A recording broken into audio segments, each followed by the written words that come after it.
ഇതൊരു സാധാരണ വാർത്തയല്ല, മറിച്ച് ഇന്ത്യയുടെ ഭൂപടം തന്നെ മാറ്റിവരയ്ക്കാൻ ലക്ഷ്യമിട്ടിട്ടുള്ള ഒരു വലിയ അന്താരാഷ്ട്ര ഗൂഢാലോചനയുടെ ചുരുളഴിയലാണ്.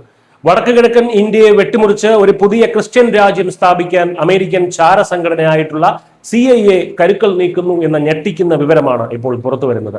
മ്യാൻമർ അതിർത്തി വഴി മിസോറാമിലേക്ക് നുഴഞ്ഞു കയറാൻ ശ്രമിച്ച 6 ഉക്രൈനിയൻ പൗരന്മാരെയും അതീവ അപകടകാരിയായ ഒരു അമേരിക്കൻ കൂലിപ്പട്ടാളക്കാരനെയും ദേശീയ അന്വേഷണ ഏജൻസിയായ NIA പിടികൂടിയതോടെയാണ് അമേരിക്കയുടെ ഈ ഇരട്ടത്താപ്പ് ലോകമറിയുന്നത്.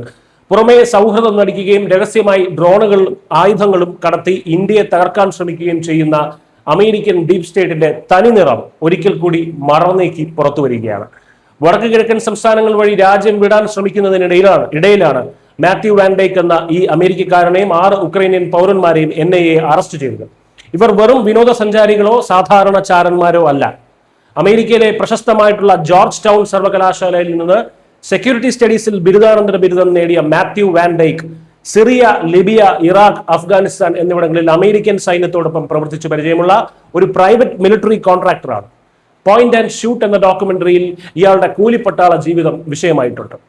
ഇറാഖിൽ IS-നെതിരെ ക്രിസ്ത്യൻ സായുധ സംഘങ്ങൾക്ക് പരിശീലനം നൽകാനായി ഇയാൾ സൺസ് ഓഫ് ലിബർട്ടി ഇന്റർനാഷണൽ എന്നൊരു സംഘടന തന്നെ രൂപീകരിച്ചിരുന്നു.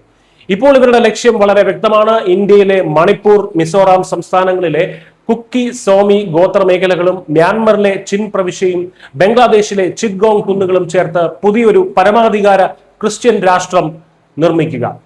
ഇതിനായി യൂറോപ്പിൽ നിന്ന് ഗുവാഹത്തി വഴി വൻതോതിൽ ഡ്രോണുകളും ആയുധങ്ങളും ഇവർ മണിപ്പൂരിലേക്കും മിസോറാമിലേക്കും മ്യാൻമർ അതിർത്തിയിലേക്കും കടത്തി.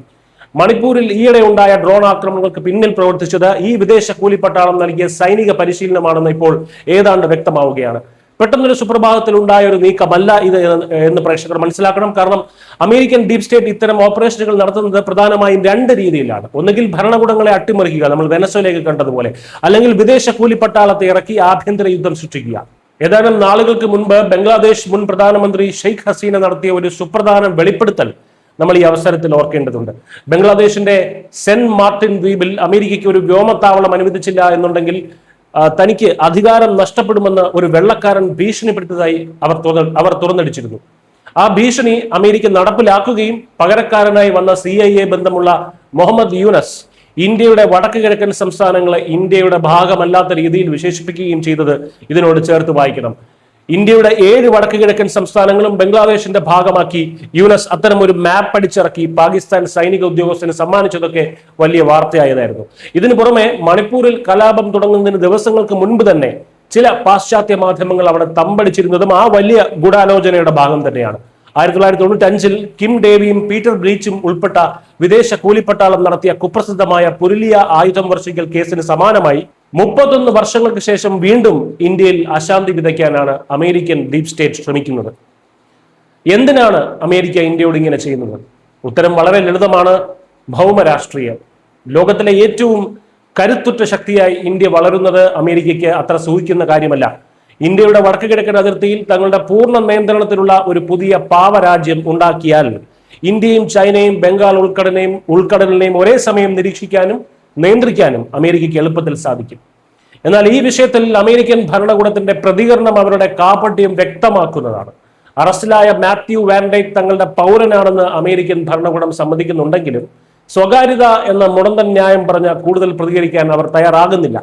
ഒരു വശത്ത് ഇന്ത്യയുമായി വ്യാപാര കരാറുകൾ ഒപ്പിടാൻ തിടുക്കം കൂട്ടുകയും മറുവശത്ത് ഇന്ത്യയെ വെട്ടിമുറിക്കാൻ ഇത്തരം വിലം കുറഞ്ഞ കൂലിപ്പട്ടാളക്കാരെ അയക്കുകയും ചെയ്യുന്ന അമേരിക്കൻ ഇരട്ടത്താപ്പ് അംഗീകരിക്കാനാകില്ല. ഇന്ത്യയിൽ ഇത്തരം ഭീകരപ്രവർത്തനങ്ങൾ നടത്താൻ താൻ അനുമതി നൽകിയിട്ടുണ്ടോ എന്ന് നിയുക്ത അമേരിക്കൻ പ്രസിഡന്റ് ഡൊണാൾഡ് ട്രംപോ അദ്ദേഹത്തിന്റെ ഇന്ത്യയിലെ പ്രതിനിധി സെർജിയോ ഗോറോ വ്യക്തമാക്കേണ്ടതായിട്ടുണ്ട്. ഏഷ്യയിൽ തങ്ങളുടെ താവളങ്ങൾ ഉറപ്പിക്കാൻ ഇന്ത്യയുടെ അഖണ്ഡതയെ തന്നെ ബലി കഴിക്കാൻ പോലും അവർ തയ്യാറാണ് എന്നതാണ് ഈ സംഭവങ്ങൾ വ്യക്തമാക്കുന്നത്. എന്നാൽ അമേരിക്ക ഒന്നോർക്കുന്നത് നല്ലതാണ്, ഇത് പഴയ ഇന്ത്യ അല്ല. നമ്മുടെ അതിർത്തികളിൽ നടക്കുന്ന ഏത് വിദേശ ഇടപെടലുകളെയും തുടക്കത്തിൽ തന്നെ തിരിച്ചറിയാനും അതിനെ പിഴുതെറിയാനും ഇന്നത്തെ ഇന്ത്യക്ക് കഴിയും. രാജ്യത്തെ വെട്ടിമുറിക്കാൻ വരുന്ന ഒരു വിദേശ ശക്തിയെയും, അത് ലോക പോലീസായ അമേരിക്ക ആയാൽ പോലും, ഈ രാജ്യം അനുവദിക്കില്ല. ഇന്ത്യയുടെ പരമാധികാരത്തിന് നേരെ ഉയരുന്ന ഇത്തരം ഗൂഢാലോചനകളെ ശക്തമായി തന്നെ നമ്മൾ ചെറുക്കും. മാത്യു വാൻ ഡേക്കിനെ പണം നൽകിയത് ആരാണ്? ഏത് ഭീകര സംഘടനയ്ക്ക് വേണ്ടിയാണ് അയാൾ പ്രവർത്തിച്ചത്? ഈ വലിയ ഗൂഢാലോചനയുടെ ചുക്കാൻ പിടിക്കുന്നത് അമേരിക്കൻ ഭരണകൂടത്തിൽ തന്നെയുള്ളവരാണോ? ഈ ചോദ്യങ്ങൾക്കൊക്കെ ഉത്തരം ലഭിക്കേണ്ടതായിട്ടുണ്ട്. വരും ദിവസങ്ങളിൽ ഈ CIA ഓപ്പറേഷന്റെ കൂടുതൽ ഞെട്ടിക്കുന്ന വിവരങ്ങൾ NIA പുറത്തു കൊണ്ടുവരും തന്നെ നമുക്ക് ഉറപ്പിക്കാം.